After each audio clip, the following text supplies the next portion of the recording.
하나님께서 오늘 우리에게 주실 말씀은 마태복음 21장입니다. 신약 34쪽입니다.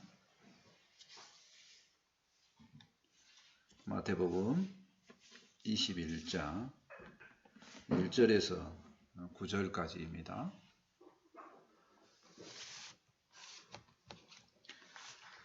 마태복음 21장 1절에서 9절까지 한 절씩 교독합니다. 그들이 예루살렘에 가까이 가서 감난산 벳바게에 이르렀을 때에 예수께서 두 제자를 보내시며 이르시되 너희는 맞은편 마을로 가라.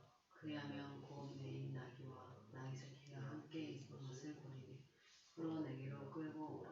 만일 누가 무슨 말을 하거든 주가 쑤시겠다 하라. 그리하면 즉시 보내리라 하시니 이는 선지자를 통하여 하신 말씀을 이루려 하심이라 이르시되 시온 딸에게 이르기를 내 왕이 내게 임하나니 그는 겸손하여 나귀 곧 멍에 매는 짐승의 새끼를 탔도다 하라 하셨느니라. 제자들이 가서 예수께서 명하신 대로 하여 나귀와 나귀 새끼를 끌고 와서 자기들의 겉옷을 그 위에 얹음에 예수께서 그 위에 타시니 우리는 대다수는 그들의 겉옷을 길에 펴고 다른 이들은 나뭇가지를 베어 길에 펴고 함께 읽습니다. 앞에서 가고 뒤에서 따르는 무리가 소리 높여 이르되 호산나 다윗의 자손이여 찬송하리로다. 주의 이름으로 오시는 이여 가장 높은 곳에서 호산나 하더라. 아멘.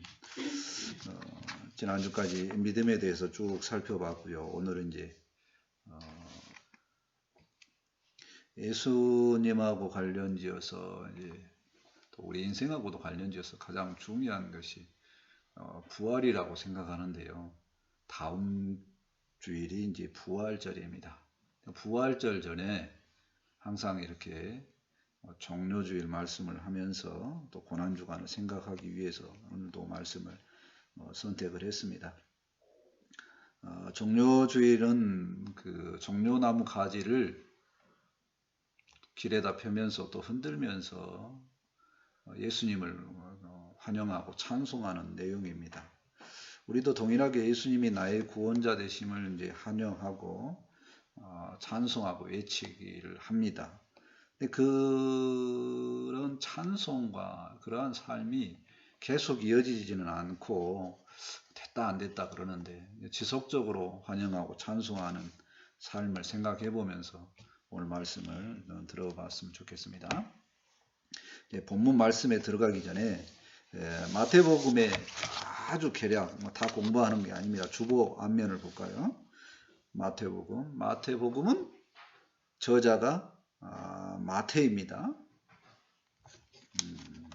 예수님께서 이제 죽으신 이후에 한 20년, 30년 지나서 기록되었고요. 가장 주 목적은 뭐냐면 구약의 말씀이 성취되었음을 예수님을 통해서 성취되었음을 기록하고 예수님이 메시아됨을 기록하는 내용이 많습니다. 그러니까 성경 마태복음 쭉 이제 구분을 해놨는데 가장 초점을 볼 거는 뭐냐면 어디 내용이 가장 많냐는 겁니다. 7번에 고난주간이 가장 많습니다. 성경에서 많은 분량을 할애했다는 얘기는 그만큼 중요하다는 내용입니다. 그래서 예수님께서 죽으시고 부활하신 이 내용이 가장 중요하니까 그 내용에 집중해서 봤으면 좋겠다 하는 내용입니다. 오늘 말씀으로 돌아와서요. 첫 번째, 나귀를 준비하심에 대해서 보고자 합니다. 1절 말씀 보실까요? 그들이 예루살렘에 가까이 가서 감난산 벳바게에 이르렀을 때에 예수께서 두 제자를 보내시며, 그러니까 어떤 사건에 대한 이제 도입 부분이죠. 그들은 이제 예수님과 제자들을 이야기를 합니다. 예루살렘에 가까이 왔어요. 동편에 있는 벳바게라는 감람산에 있습니다. 거기에서 이제 예수님께서 이제 두 제자를 따로 부르셔서 뭔가 일을 시킵니다. 2절에 보면은 이르시되 너희는 맞은편 마을로 가라. 그리하면 곧 매인 나귀와 나귀 새끼가 함께 있는 것을 보리니 풀어 내게로 끌고 오라. 이 내용을 보면 예수님께서 제자들에게 뭔가 일을 시킵니다. 마치 눈으로 보는 것 같은 그 장면에 건너편 마을의 이야기를 합니다. 그런데 보면 나귀와 나귀 새끼가 있으면 보면 끌고 오라고 이야기를 합니다. 예수님은 뭐 합당한 이유가 있을 텐데 성경을 보는 우리 독자는 이 말씀을 듣는 우리는 굉장히 불편합니다. 뭐가 불편하냐면 어떻게 예수님은 거기 맞은편 마을에 나귀와 나귀 새끼가 그렇게 메인 것을 바로 보이냐는 얘기예요. 그걸 어떻게 그 위성에서 쳐다보는 것도 아니고 CCTV로 보는 것도 아닌데 이렇게 볼 수가 있느냐는 얘기입니다. 그리고 가서 바로 풀어서 오라고 합니다. 보통 풀어서 오라는 거는 뭐 주인이 풀어갖고 오는 건데 예수님과 제자들은 과연 뭐 주인이 있는 것과 아니면 관계 뭐 어떤 것을 생각해 봤을 때 독자들은 굉장히 불편합니다. 왜 이런 명령을 하셨을까? 계속 볼까요? 3절 말씀 보시겠습니다. 만일 누가 무슨 말을 하거든 주가 쓰시겠다 하라 그리하면 즉시 보내리라 하시니 주인이 물어보겠다는 생각이 들죠. 읽는 순간에 우리는 뭔가 왜 그렇습니까? 뭐 이렇게 당연히 제지하는 그런 모습을 보일 겁니다. 그런데 뭐라고 대답을 하라고 하냐면 주가 쓰시겠다, 주인이 쓰시겠다라고 하면 된다는 겁니다. 근데 그들의 반응이 그 주인의 반응이 뭐라냐면 즉시 보낸다는 겁니다. 그 상당히 많은 의문점도 있고 굉장히 이 본문을 읽을 때 이제 불편합니다. 뭔가 설명이 없어요. 예수님이 이미 그 주인들과 이미 이런 것을 약속을 했을까? 아니면 예수님은 그동안 3년 동안 그 사역하시는 모습을 봐서 신적 권능이 있어서 모든 것을 다 보고 계시기 때문에 그것을 알게 하시는가? 도대체 무엇 때문에 이런 것을 하게 하시고 이렇게 일이 진행되도록 명령하시는지 참 우리가 바로 보는 사람으로서는 답답하고 설명이 없으니까 불편합니다. 이것에 대한 제자들의 반응은 어떤가요? 6절을 볼까요? 6절 건너뛰고 6절. 제자들이 가서 예수의 명하신 대로 하여 제자들은 다른 설명이 없습니다. 다른 본문에는 제자들이 그렇게 할 때에 뭐 조금 불편한 내용이 나오더라. 또 나중에는 또 이게 뭔가를 깨닫게 됐더라. 이런 게 내용이 있는데 없습니다. 예수님은 단순하게 아주 단순하게 순종해 버립니다.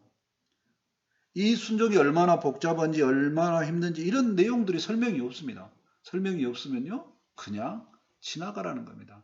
본문에서는.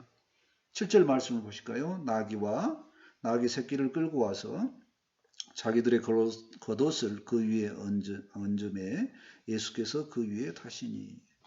너무나 본문은 설명은 없지만 자연스럽게 진행이 됩니다. 나귀와 나귀 새끼를 끌고 오게 되고요. 제자들이 겉옷으로 이제 안장 대신 이렇게 덮습니다. 그리고 예수님은 그곳에 타십니다. 나귀를 풀어오는 이런 사건의 전반적인 내용을 보면서 생각할 내용이 있습니다. 독자의 입장에서 불편하게만 느껴지는 이 사건이 제자들의 단순한 순종으로 그대로 나아가기를 이 저자인 마태는 원하는 겁니다. 제자들처럼 이 말씀이 진행되는 그 예수님의 명령에 따라서 진행되는 그 모습 그대로 순종하는 마음으로 그냥 지나가라 하는 얘기입니다. 그건 중요한 것이 아니다라고 하는 것 같습니다. 제자들은 의문도 하지 않습니다. 반문도 하지 않습니다. 어쩌면 예수님과 3년의 과정을 거쳐서 훈련이 잘 되어서 그런지도 모릅니다. 아주 예수님의 하시는 말씀에 대한 절대적인 믿음이 있었을지도 모르겠습니다. 그래서 그 일이 자연스럽게 진행이 되죠. 여기에 나와야 될 것 같은 사람이 안 나옵니다. 누구냐면 나귀의 주인이 안 나와요. 나귀 주인도 아주 나귀를 쉽게 내어주는 그런 입장이죠. 글을 보니까 나귀 주인이 어떤 제재 조치를 취하는 것이 없습니다. 아무것도 없어요. 그냥 일이 순탄하게 진행됩니다. 예수님이 마치 주인인 것처럼 진행됩니다. 마태는 모든 독자들이 마태복음을 읽을 때 이렇게 읽으라고 우리에게 호소를 하는 겁니다. 그 일을 명령하신 예수님이 만물의 주인이시다. 나귀의 주인도 되고 나귀를 타실 수도 있고 모든 만물을 꿰뚫어 볼 수 있는 신적 능력이 있으니 예수님이 하시는 명령을 따를 뿐만 아니라 예수님을 만물의 주인으로 보라, 이런 얘기입니다.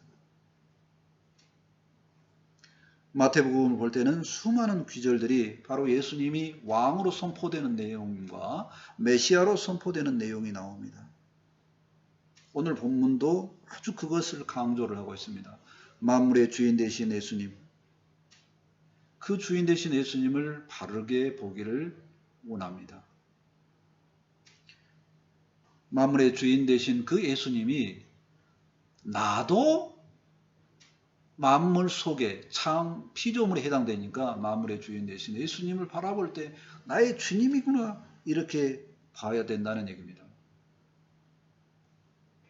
요한복음 3장에서도 만물의 주인 되심을 이야기를 합니다. 요한복음 3장 35절, 아버지께서 아들을 사랑하사 만물을 다 그의 손에 주셨으니, 아버지는 하나님이죠. 그 아들 예수님에게 만물을 다 그 손에 맡기셨다고 이야기합니다. 우리의 삶이 내가 지금 뭔가를 소유하고 있고 세상에 무엇인가를 갖추고 다스리고 있는 것처럼 느껴지지만 결국엔 아주 큰 틀에서는 창조주이신 하나님과 그 하나님의 아들인 예수님이 만물의 주인이라는 것을 생각을 해야 됩니다. 이 틀의 생각을 함으로써 우리는 만물이 불평등하게 분포된다든가 혹은 불규칙하게 나가는 많은 것들에 대해서도 다 주님께서 관여하시고 주님께서 합당하게 쓰신다는 마음이 있을 때 마음의 평강이 옵니다. 우리가 세상을 바라볼 때 항상 두 마음으로 봐야 됩니다. 지금 내가 다스리는, 내가 관장하는 이 물건의 주인이 나입니다. 분명히 나입니다. 동시에 만물의 주인이 우리 주님이라는 걸 동시에 그 마음이 있어야 된다는 겁니다. 둘이면서 하나인 이 비밀을 잘 새겨서 주님과 물건을 같이 인격적으로 다루고 있다는 생각을 해봤으면 좋겠습니다. 만물의 주인 되신 예수님을 잘 바라봤으면 좋겠습니다. 아멘. 두 번째, 말씀의 성취입니다. 4절 말씀을 보실까요? 이는 선지자를 통하여 말씀을 이루려 하심이라 일렀으되, 이제 나귀를 타는 내용이 그냥 하시는 것이 아니라 의미가 있다는 겁니다. 선지자를 통해서 이미 약속하셨다는 거예요. 그 약속의 말씀이 이루어지는 내용입니다.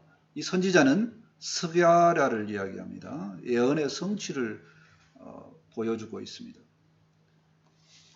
하나님께서는 구약의 수많은 선지자들을 통해서 말씀하시고 그 말씀이 예수님을 통해서 완성됨을 계속해서 성경에서 약속을 하고 있습니다.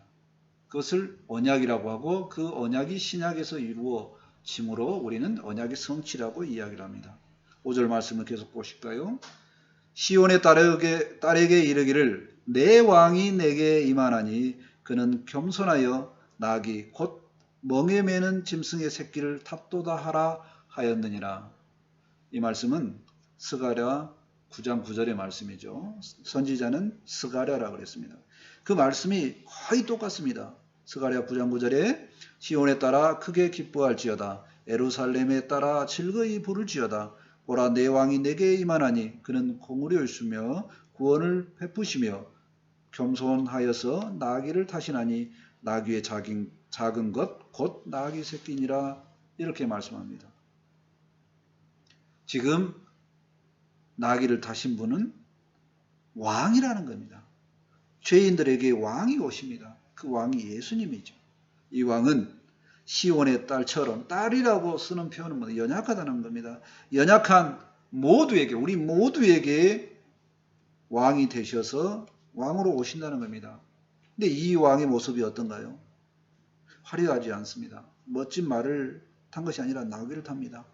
이상하죠. 성경은 이런 왕을 뭐라고 하냐면 겸손의 왕이라고 합니다. 어린 나귀를 타신 예수님은 겸손을 상징합니다.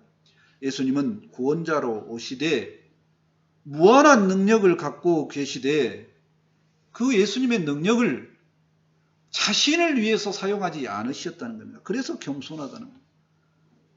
예수님은 자기 백성을 어떻게 통치하냐면 억압하고 그 능력으로 누르고 요즘 말로 하면 갑질을 하지 않고 자기 백성을 다스립니다.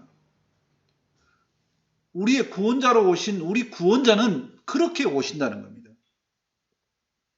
예수님은 만왕의 왕으로 오셔서 왕으로 지금 예루살렘에 들어가는데 통치 방식은 겸손을 통해서 인격적으로 통치하신다는 겁니다. 언약을 성취하시는 예수님에 대해서 생각을 해보면요. 이 예수님은 나의 주님이십니다. 약속하셨고요. 성취하시는 분입니다. 약속하시면 성취하는 능력이 있는 분이라는 거예요. 근데 세상에 많은 사람들은 그렇지 않죠. 약속해놓고 약속을 안 지켜요. 안 지킨가 못 지킨가 뭐 둘 중에 하나겠죠. 우리의 왕은 겸손의 왕입니다. 억압하지도 않고 핍박하지도 않습니다. 우리를 늘 인격적으로 대하시며 사랑하신다는 겁니다. 우리가 원하지 않으면 그냥 기다려 주십니다. 예수님이 나의 왕이 되신 거 정말 은혜가 아닌가 생각을 해봅니다. 예수님과 우리의 관계성이 얼마나 좋은지에 대해서 성경에 많이 기록되어 있습니다. 모든 만물의 주인이신 능력이신 그분이 나를 위해 있다는 거예요. 그 능력을 나를 위해 사용하시니 얼마나 좋습니까? 높은 자리에 있지 않으시고 나를 도와주시니 너무 좋습니다. 이 예수님이 나를 형제라고 또 부르신 예수님이 나의 주님이 되시기 때문에 오늘도 주님 오심을 환영을 하는 겁니다. 그 주님 때문에 우리는 무엇을 확신할 수 있냐면 예수님이 말씀만 하시면 이런 왕 대신 이 말씀하시는 이 겸손의 왕 대신 예수님께서 말씀만 하시면 반드시 이루신다는 겁니다. 예수님께서 가장 이루시는 일은 이 땅에 하나님의 백성을 구원하시는 일이죠. 그것을 약속하셨기 때문에 반드시 이루실 줄 믿습니다. 누가복음에는 확신의 말씀을 그와 같이 말합니다. 누가복음 21장 33절 천지는 없어지겠으나 내 말은 없어지지 아니하리라. 예수님께서 말씀하셨습니다. 순서가 천지가 없어진 다음에 예수님의 말씀이 없어진다는 겁니다. 그래서 세상에 천지가 있으면 예수님의 말씀은 반드시 이루어진다는 얘기입니다. 예수님께서 구원하신다고 약속하셨으니까 우리를 평강으로 인도하신다고 약속하셨으니까 예수님께서 다 이루실 줄을 믿습니다. 우리가 이 말씀의 성취를 믿고 확신을 했으면 좋겠습니다. 아멘. 세 번째, 무리들이 환영하는 내용을 보고자 합니다. 8절 말씀을 보실까요?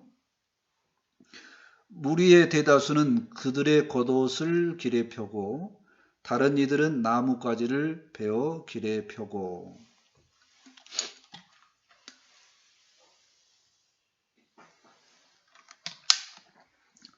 그 당시 시대에 겉옷을 길게 펴거나 나뭇가지를 길게 펴는 것은 새로운 왕이 입성하는 그런 모습을 보면서 환영하는 내용입니다. 많은 무리들은 능력의 왕이 자신을 다스리고 보호해 줄 것을 생각하면서 이제 환영을 하는 거죠. 그들의 모습을 좀 더 자세히 볼까요? 9절입니다. 앞에서 가고 뒤에서 따르는 무리가 소리 높여 이르되 호산나 다윗의 자손이여 찬송하리로다 주의 이름으로 오시는 이여 가장 높은 곳에서 호산나 하더라. 수많은 무리가 예수님을 만나고 예수님을 환영하는 내용이죠. 이 호산나라는 단어는 우리나라 한자 말처럼 해석이 안 되는 단어죠. 그래서 호산나라는 단어는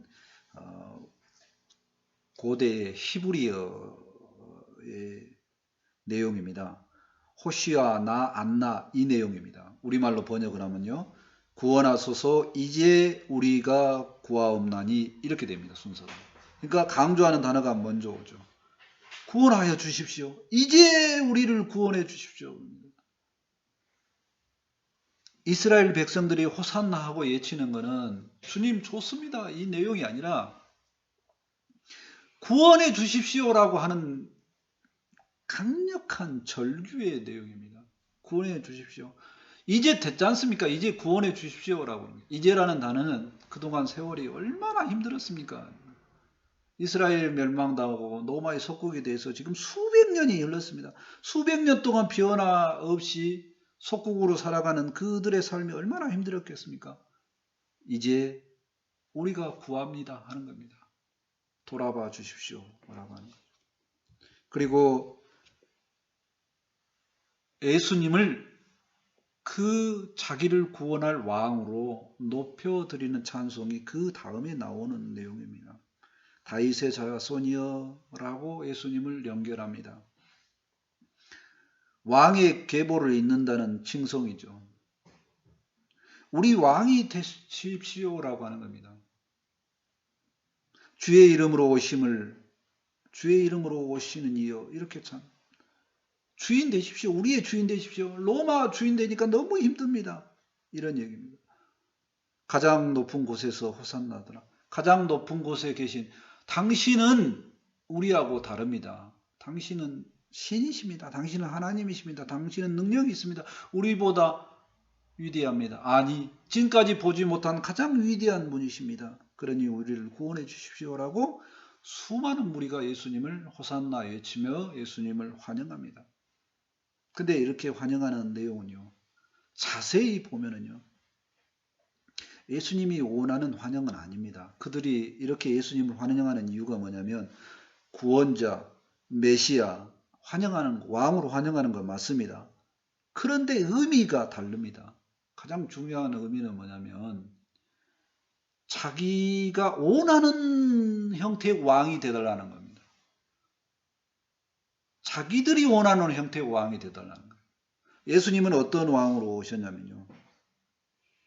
정치적인 메시아로 오신 게 아닙니다. 예수님은 이 땅에 오신 목적이 우리의 불편한 삶을 편하도록 해결하기 위해서 온 것이 아니라 우리를 가장 힘들게 한 죄 문제를 해결해 주기 위해서 죄 문제를 해결하고 영혼을 구원하기 위해서 오신 것입니다.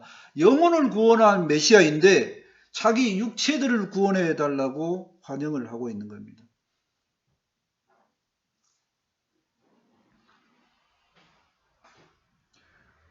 많은 믿음의 사람들, 뭐 작게는 우리도, 나 자신도 똑같습니다.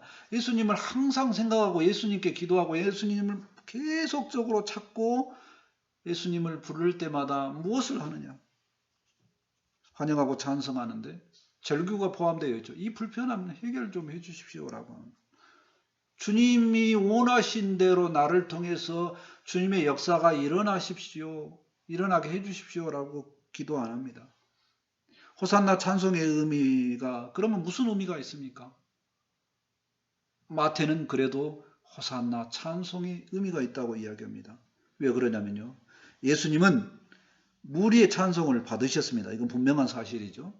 무리들은 정치적인 왕을 기다리다가 예수님의 능력을 보고 기적을 보고 엄청난 그 역사를 보고 와 드디어 진정한 성경의 구약에 나오는 진정한 우리의 구원자가 오셨다라고 기다립니다. 그런데 그 진정한 의미는 아니죠. 예수님은 그런 진정한 의미가 아니지만 찬송하는 그 찬송을 통해서라도 찬송받기에 합당하신 분입니다.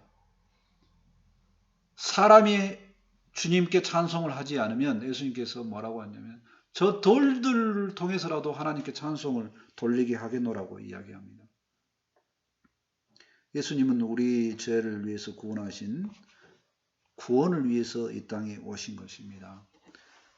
하나님의 백성은 이 의미로 우리 영원히 구원받기를 원하는 의미로 호산나 찬송하며 하나님께 영광을 돌려야 함을 깨닫습니다.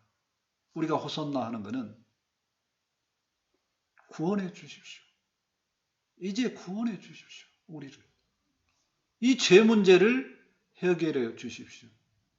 라고 구원. 죄 문제가 있기 때문에 그 죄로 파생된 우리가 생각하는 것은 죄를 갖고 하는 타락된 생각밖에 할 수 없으니 주님께서 우리를 구원해 주셔서 우리도 진짜로 영혼을 살리는 일, 선한 일을 할 수 있게끔 이제는 내 영혼을 구원해 주십시오라고 우리도 동일하게 주님을 호산나라고 외치며 찬송을 해야 함을 깨닫습니다. 아무튼 저자 마태는 무리가 찬송하는 소리를 통해서라도 우리 주님은 찬송받기에 합당한 분이라고 선포를 합니다. 로마서에서도 동일하게 이야기합니다. 로마서 15장 11절 또 모든 열방들아 주를 찬양하며 모든 백성들아 그를 찬송하라 하였으며 구원자 예수님을 진정으로 찬양하는 우리 모두가 되기를 원합니다. 아멘. 말씀을 정리합니다. 나귀를 타신 예수님을 통해서 만물의 주인 되신 그 예수님을 보았고요. 또 나귀를 타시는 그 겸손의 모습을 통해서 우리를 다스리는 것이 우리를 인격적으로 겸손하게 다스리는 우리 주님이 얼마나 좋은지를 생각을 해보았습니다. 또 마지막으로 무리들의 찬송을 통해서 어떻게든지 주님은 찬송을 받으시기에 합당한 분이시며 우리도 이제는 동일하게 정치적인 문제가 아니고 나의 영혼을 위해서 호산나 찬송하는 우리가 되고 우리가 나의 영혼을 위해서 늘 찬송하는 우리가 되기를 원하는 내용을 살펴보았습니다. 가장 중요한 의미, 영혼의 구원을 위해서 주님께 나아가는 우리 모두가 되었으면 좋겠습니다. 아멘. 기도합니다. 하나님 감사합니다. 호산나의 찬송이 우리 내면의 진정한 의미의 호산나 찬송이 될 수 있도록 함께하여 주옵소서. 예수님이 우리의 진정한 구원자이시며 우리 영혼을 살피시고 우리 영혼을 돌보시며 우리 함께 하시는 그 주님임을 깊이 깨닫게 하시고 그 주님과 동행함으로 이 세상에서 승리하는 우리가 모두 될 수 있도록 함께하여 주옵소서. 이제 말씀을 받았으니 이 말씀이 능력이 되고 생명이 될 수 있도록 함께하여 주옵소서. 감사하며 예수님의 이름으로 기도합니다. 아멘. 찬송 140장 하시고 준비하신 예물 하나님께 드립니다.